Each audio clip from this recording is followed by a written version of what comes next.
Amen. Amen. Est-ce que quelqu'un peut acclamer très fort pour le Seigneur?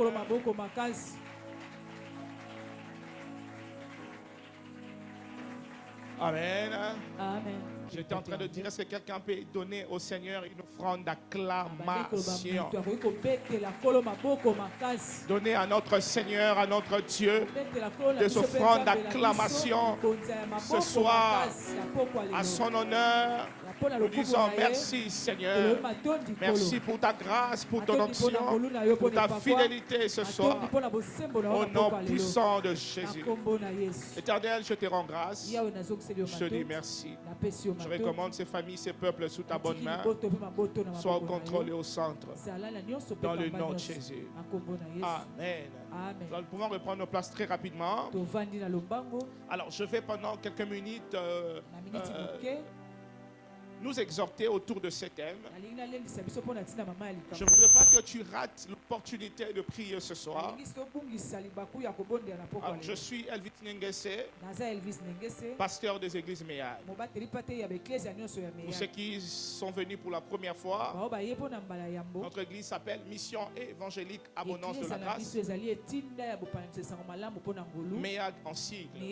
Nous sommes une communauté qui s'étend, qui a commencé à s'étendre.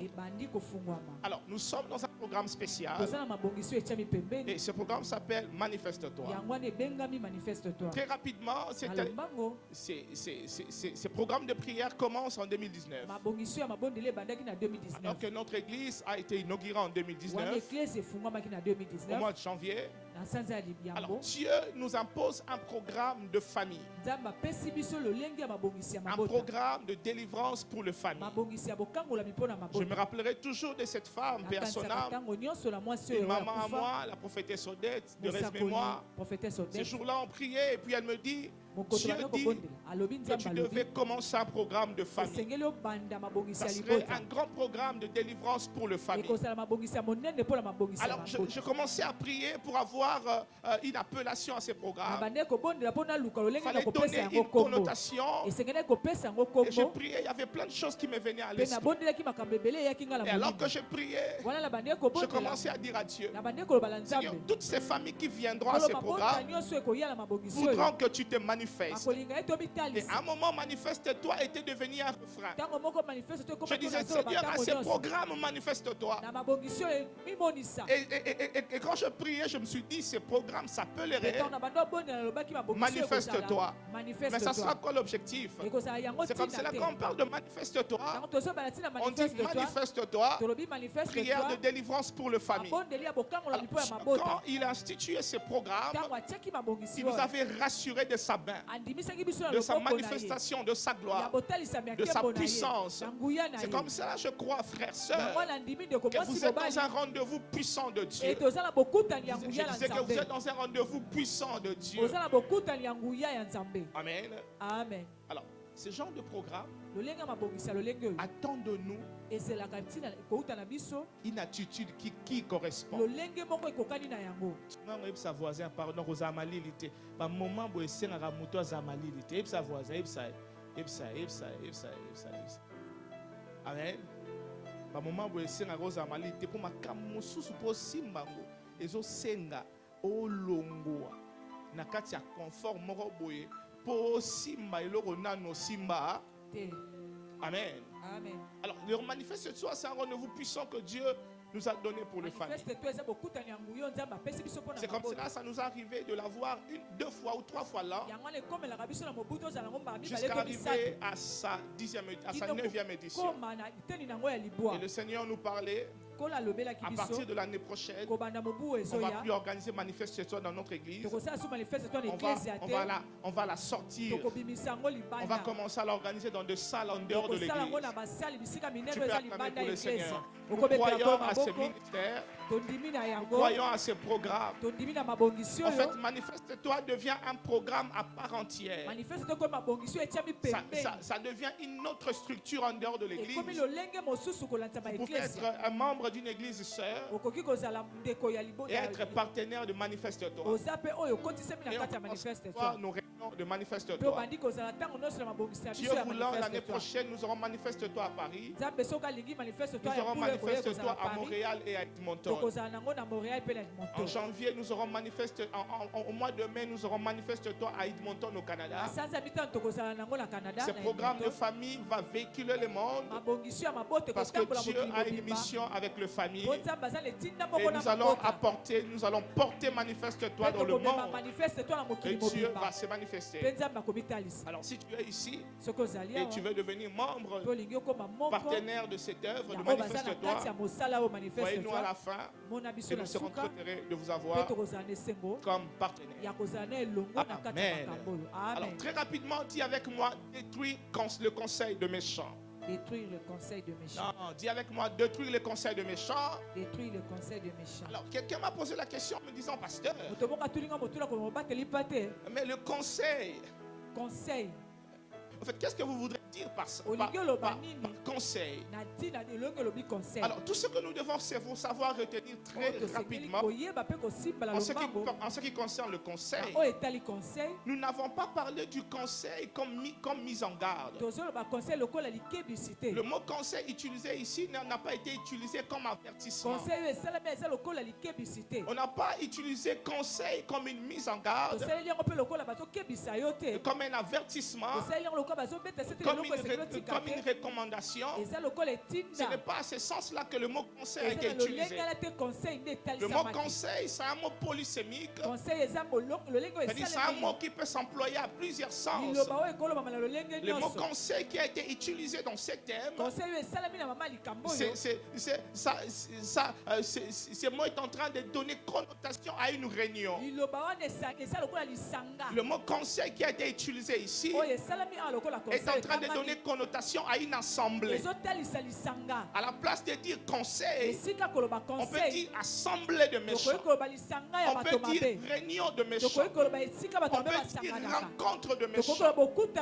Quand on dit détruire les conseils de méchants, vous pouvez remplacer le mot conseil par assemblée. Détruire l'assemblée de méchants. Vous pouvez remplacer le mot conseil par réunion. Détruire la réunion de méchants. Vous pouvez remplacer le mot conseil par rencontre. Détruire la rencontre de méchants. Et lorsque j'ai prié pour cet événement, j'ai conduit mon esprit à une portion des Écritures. Je suis dans Ésaïe chapitre 54. Alors à chaque fois que les méchants se rencontrent, chaque fois qu'il y a conseil de méchants, il se passe une chose.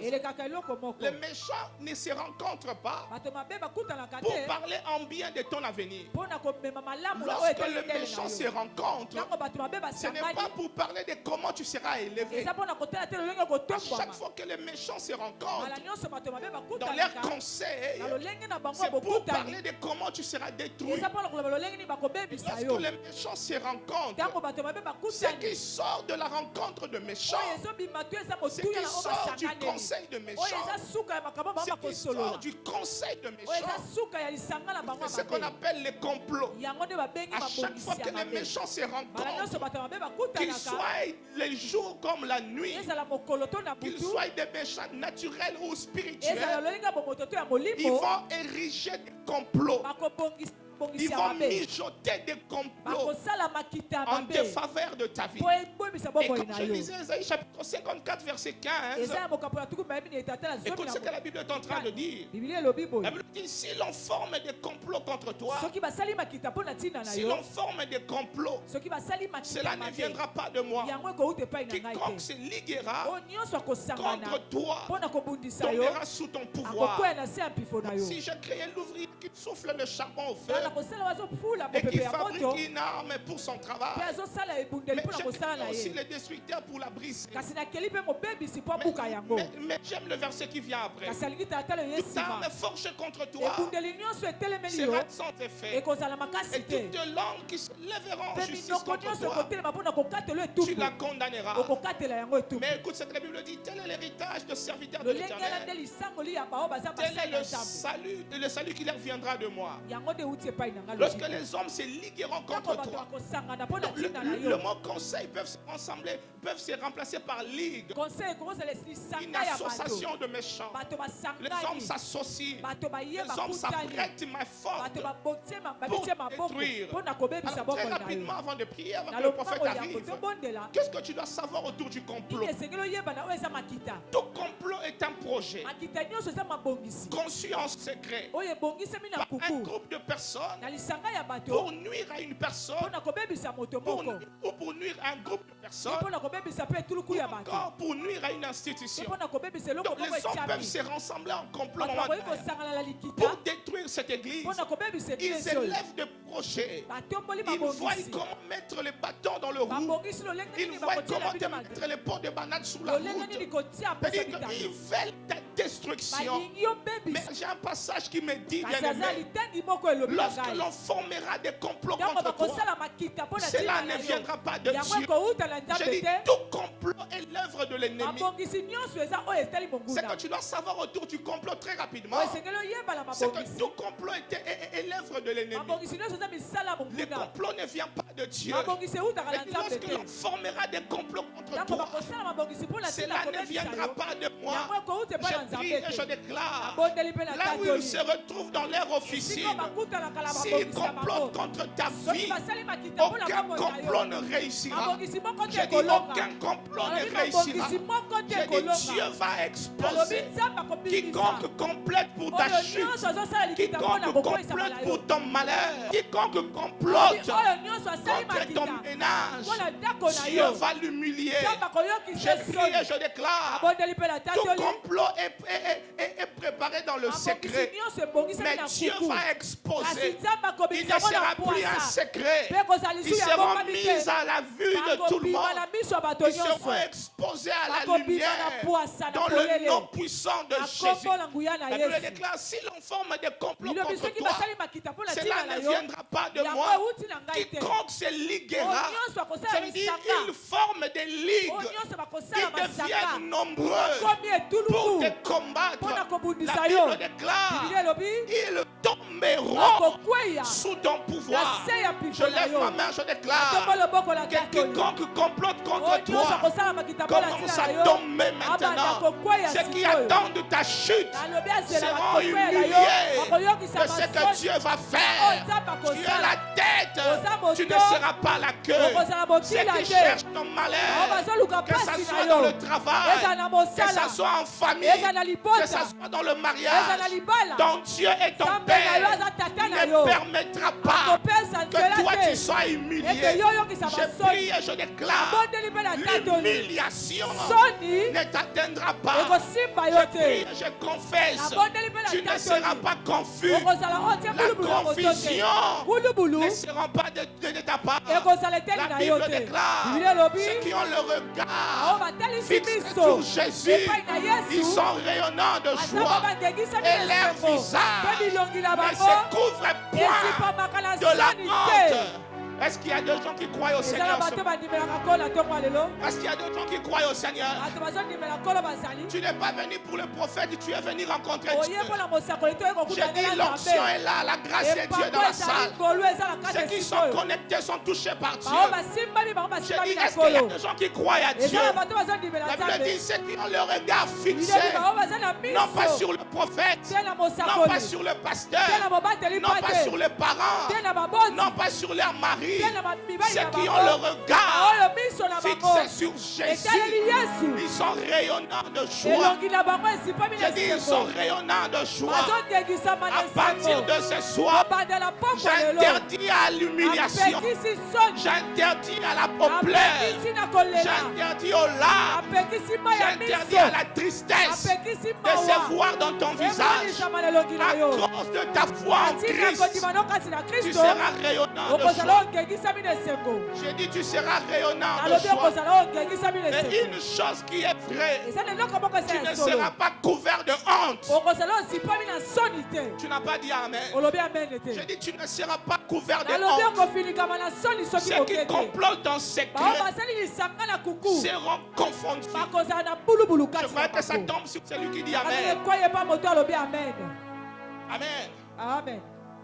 Dans la pensée du complot, Makita. maman, les victimes doivent être ignorantes. Lorsqu'on est en train de préparer des complots contre toi, la pensée du complot est que tu sois ignorant. Ça veut dire que tu vis ta vie normale. Tu ne sais pas. Alors que tu es ici, quelque part les hommes sont réunis. Peut-être en physique, peut-être en visuel. Ils sont réunis. Ils font des réunions sur WhatsApp. Toi, tu ne sais pas. Donc tu vis ta vie normalement. Mais quelque part, les gens sont en train de parler de toi. Je prie et je déclare. Où ton nom est cité en ce moment. Pour les malheurs. Que le feu du Saint-Esprit. Je dis que le feu du Saint-Esprit tombe sur ces gens-là. Amen. Amen. Amen. Je dis, dans la pensée du complot, les victimes sont ignorantes. Ils ne savent pas qu'on est en train de comploter contre eux. Que les gens sont en train de mijoter quelque chose. Alors quand on dit détruire les conseils de méchants, ça veut dire se lever en prière.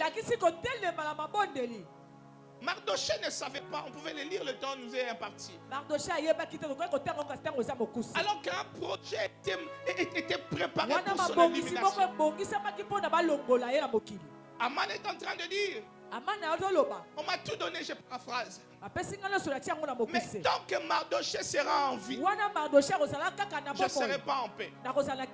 Il y a des gens, le problème, c'est ta vie. Tu ne les as rien fait. Tu ne leur dois rien. Tu ne leur empêches pas de vivre. Ils ont plus d'argent que toi. Ils ont plus de pouvoir. Ils ont de notoriété. Ce sont des gens stables. Mais le problème, c'est toi. Pourquoi tu souris? Non, toi tu ne sais pas. Mais le problème, pourquoi tu es en bonne santé? Ils ont voulu t'inverser de ton poste. Tu n'es plus sur ce poste. Mais ils continuent de te combattre. Parce que le problème, ce n'est pas le poste. Le problème, c'est que tu déranges. Mais qu'est-ce qui dérange réellement? Ce n'est pas toi. C'est ton étoile. C'est la destinée que tu portes en toi. C'est comme cela, mes bien-aimés. Même quand un diamant se retrouve dans la boue, ça reste un diamant. Tu es peut-être dans la boue de la vie. Tu n'as pas d'argent. Tu es humilié. Tu es par terre. Personne ne te regarde. Je voudrais dire à un diamant, le fait que tu sois dans la boue n'a pas diminué ta valeur. Le fait que tu sois dans la poubelle n'a pas diminué ta valeur. Quand tu seras sorti de la boue et que tu seras nettoyé, tu seras vendu plus que toutes les autres pierres. Alléluia. Amen. Je dis alléluia. Amen. Donc mes bien-aimés, la pensée ici, c'est de détruire mes bien-aimés. Toute rencontre, toute réunion, toute assemblée de méchants, des gens qui parlent contre ta vie, contre ta famille. À des fois tu ne sais pas, tu es innocent. Et puis ce sont des gens qui ne doivent rien. Ce sont des gens que tu ne peux rien donner. Vous savez, les intellectuels ont tendance de croire. Les personnes moins spirituelles pensent. Les personnes qui sont bonnes pensent très souvent que les autres sont comme eux. Vous savez pourquoi les bonnes personnes ne vivent pas très longtemps? Ce n'est pas la pensée de Dieu. Nous tous on le dit. On le dit en lingala. Cela ne voudrait pas dire que nous devons tous devenir mauvais pour Et vivre longtemps. Non, ça c'est pas la pensée de Dieu. La Bible dit les justes vivra, les méchants va flétrir. Donc les justes peuvent vivre longtemps. Mais c'est quoi la différence du juste et du méchant? C'est que le méchant a compris ce que le juste n'a pas compris. Le problème, ce n'est pas Dieu. C'est que les bonnes personnes ont un défaut. Ils n'anticipent jamais sur les gens. Ils n'anticipent jamais sur les gens. Et ils pensent que comme ils sont incapables de faire du mal. Tout le monde est incapable de faire du mal. Tout le monde n'est pas toi. Tout le monde n'a pas ton cœur. Tout le monde n'a pas ta personnalité. Ne deviens pas mitigeux. Non, mitigeux. Ne deviens pas sceptique avec les gens. Mais sois regardant. Ne fais pas trop confiance aux gens. Sois sur tes gardes. Comme dirait quelqu'un, un malin demi. Sois plus malin que les autres. Vous savez, les hommes méchants l'ont compris. Et certains chrétiens ne font jamais la différence entre la gentillesse et la bonté. Jésus n'était pas gentil. Jésus n'était pas gentil. Jésus était bon. La gentillesse n'est pas un fruit de l'esprit. C'est la bonté qui est un fruit de l'esprit. Quelqu'un peut être gentil et être méchant foncièrement. Mais quelqu'un peut avoir l'air d'être gentil. Mais cette personne est plus que bonne. Parce que la bonté, c'est de faire ce qui est équitable. Alors les hommes bons peuvent ne pas être gentils avec toi. Mais quand tu mérites un poste, il te donne ce poste. Parce qu'il est bon de cœur. Ce n'est pas une question de parler ensemble. Ce n'est pas une question de parler, d'être en bonne relation. C'est une question de quitter. C'est une question de la bonté. Tu mérites ce poste, on te le donne. Mais il ne t'a peut-être jamais dit bonjour. Mais il te donne ce poste. Mais quelqu'un peut te sourire à longueur de journée et dire en secret, tel monsieur ne mérite pas ça. Mais quand il vient, je crois que tout est fait. C'est de l'hypocrisie. Et les enfants de Dieu ne font pas la différence entre la bonté et la gentillesse. C'est comme ça que nous mourrons. Les hommes qui te trahissent, quand ils rentrent, tu ne devrais plus le traiter comme avant. Ce n'est pas de la méchanceté, c'est de la prudence. Faites très attention avec la vie. Il a volé alors que tu l'avais engagé. Tu lui donnais tout. Mais le jour où tu vois et puis il niait, pardonner ne veut pas dire le reconduire dans ce poste. Pardonne, continue de soutenir. Mais écarte. Ne pense pas que si tu commences une affaire au commis du colo, la bonté de Dieu, la grâce divine, ne affaire ya ngone kokeli botoka po komi affaire divine. Te na ba commerce union so ba préalable ezalaka. Amen. Il faut épargner, il faut ça l'étude du terrain, étude du milieu, étude du marché. Nion surtout wana il faut ça lango. Amen. Donc au gros alors parlant langue nous avancer dans le commerce parce que tu n'as pas compris ce que les vrais commerçants ont compris dans le commerce. Amen. Amen.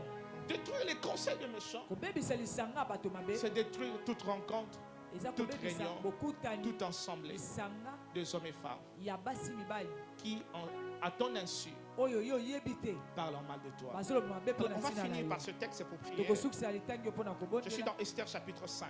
On va les prendre rapidement. Amen. Amen. Amen. Amen. Esther 9. Esther 5, verset 9, on peut le lire ensemble. 1, 2, 3, Aman. Sorti ce jour-là, joyeux et le cœur content. Mais lorsqu'il vit à la porte du roi Mardochée, qui s'est levé, ni s'est remué devant lui, il fut rempli de colère contre Mardochée. Qu'est-ce qu'il dit? Il sut néanmoins se contenir et il alla chez lui. Puis il envoya chercher ses amis et Zeresh, sa femme. Ça veut dire qu'il y a des gens, quand ils te voient, ils se contiennent. Tellement qu'ils ne t'aiment pas, ils peuvent même te manger vivant. C'est comme ça, toi tu penses que les gens t'aiment. Alinga côté, se contenir. Si ça dépendait de lui, mais aussi au Koufa. Continuons. Aman leur parla de la magnificence de ses richesses, du nombre de ses fils, de tout ce qu'avait fait le roi pour l'élever en dignité et du rang qu'il lui avait donné au-dessus de chefs et de serviteurs du roi. Regarde ces messieurs, il avait tout. La richesse, le pouvoir, la notoriété. Mais écoutez ce que le verset dit après. 1, 2, 3. Qu'est-ce que la Bible dit? Et il ajouta. Et fait quoi? Et il ajouta. Et il ajouta quoi? Je suis même le Je seul, suis que la reine Esther même le seul ait admis que la reine Esther ait admis avec le roi au festin qu'elle a fait. Et je suis encore invité pour demain chez elle avec le roi. Maintenant, écoutez ce qui se passe. Mais tout cela n'est d'aucun prix pour moi, aussi longtemps que je verrai qui? Mardoché, le juif assis à la porte. Peu importe les privilèges que j'ai, le problème ce n'est pas tout ça. C'est Mardoché le problème. Mais pas que les hommes sont en train de comploter. Mardoché était là. Je vous pose la question, vous êtes là? Amen. There is someone. Balance la main. Est-ce que Mardoché était là? Est-ce que Mardoché était là? Est-ce qu'il était au courant? Il dit, mais aussi longtemps que je verrai Mardoché, je ne serai pas content. Amen. Amen. Mais tout cela n'est d'aucun prix pour moi, aussi longtemps que je verrai Mardoché, le juif assis à la porte du roi. Verset 14. Zéra, sa femme et tous ses amis lui dirent qu'on prépare un bois haut de 50 coudées et demain matin demande au roi qu'on y pende Mardoché. Puis tu iras joyeux au festin avec le roi. Cet avis fait quoi? Plus à Aman. Et il fit préparer quoi? Le bois. Amen. Il avait l'argent. Il avait les richesses. Il était élevé au-dessus de tous les serviteurs du roi. Rien ne lui manquait. Et le seul problème de Aman, c'était Mardoché. Il ne fallait pas qu'il le voie. Mais ça, c'est le problème. Le problème de beaucoup de gens, c'est toi. C'est ton sourire. Ils t'ont tellement ramené par terre. Et au fond d'eux, ils disent, tu ne mérites pas ce sourire. Ils pensaient que tu allais te donner la mort. Mais depuis de tout ce que tu as vécu, tu continues de marcher la tête haute. Même dans tes problèmes, ils ne sont pas contents. Qu'est-ce que vous voulez? Je suis déjà dans le problème. Je suis déjà humilié. Je suis déjà dans ma force. Mais le problème, ce n'est même pas que tu sois dans la force. C'est carrément que tu n'existes pas. Pendant que Zeresh, la femme de Aman et ses amis, s'est regroupé en conseil de méchants contre Mardoché. Le gars ne savait pas. Mais tu es ignorant. C'est ça la pensée du complot. Que tu ne saches pas. Quelque part, les hommes sont en train de comploter. Mais le plus idiot dans l'histoire, c'est celui qui pense qu'il est bien avec tout le monde. Mais visiblement, il n'y avait pas de problème. Mais Aman, lui, il dit, il ne pouvait pas. Aussi longtemps qu'il verra. Ceux qui sont les lecteurs de la Bible connaissent la fin de cette histoire. Je prie et je déclare. Ce qu'il pense faire n'arrivera pas. Je dis, ce qu'il pense faire n'arrivera pas. Ce qu'il croit y faire ne se fera pas. Est-ce que tu le crois? Ce qu'ils disent n'arrivera pas. Le trou qu'ils ont creusé pour te jeter, tu n'entreras pas. Et même quand tu y entreras, tu sortiras comme Daniel. Les lions ne pourront pas te manger. Tu n'es pas de la race de ceux qui se mangent. On ne te mangera pas. Tu ne finiras pas ta course. Parce que les hommes l'ont décidé. J'étais en train de parler sur quelqu'un. Je dis, tu ne finiras pas ta course. Parce que les hommes l'ont décidé. Alléluia. Amen. Aucune mort précoce ne pourra t'atteindre. Je lève ma main, je déclare, même dans l'empoisonnement, Dieu ne permettra pas que la mort t'atteigne. Au nom puissant de Jésus, je lève ma voix et je déclare, toute arme forgée contre toi sera nulle et sans effet. Et toute langue qui se lèvera en justice contre toi, tu la condamneras.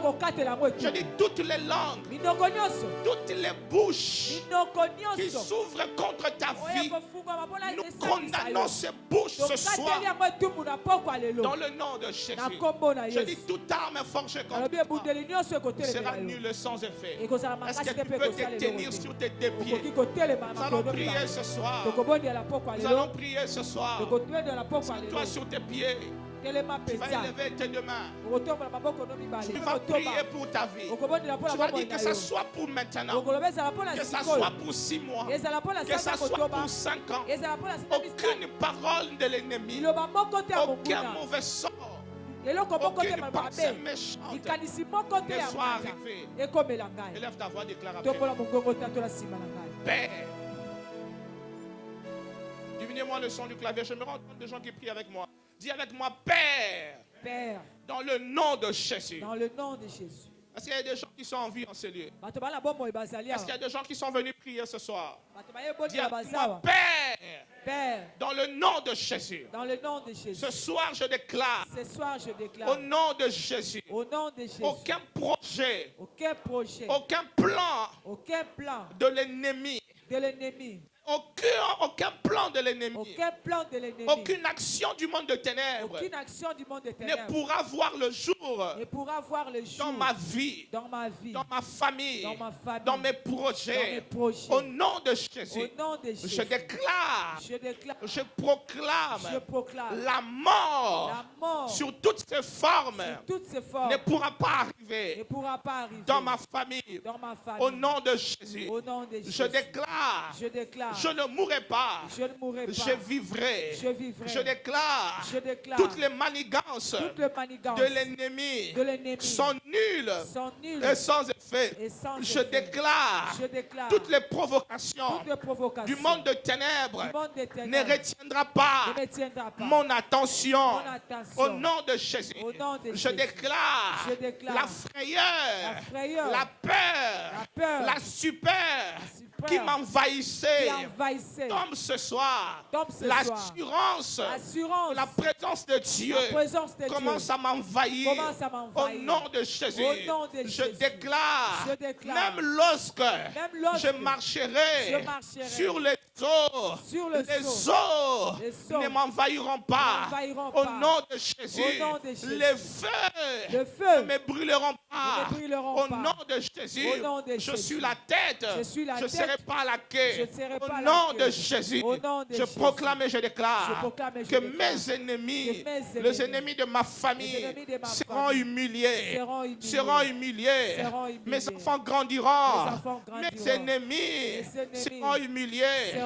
Dieu m'amènera de gloire en gloire, succès en succès, de succès en succès. Au nom de Jésus, je déclare ce soir une saison nouvelle s'ouvre devant de moi.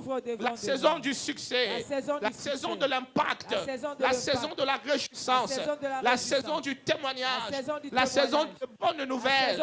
Au nom puissant de Jésus, tout cycle de malheur, je le brise ce soir. Est-ce que quelqu'un peut abattre tes deux mains et commencer à prier? Est-ce que quelqu'un peut prier? Tout cycle de malheur est en train d'être brisé. Tout cycle de malheur est en train d'être brisé. Est-ce que quelqu'un peut prier? Tu es venu pour ça. Est-ce que tu peux monter?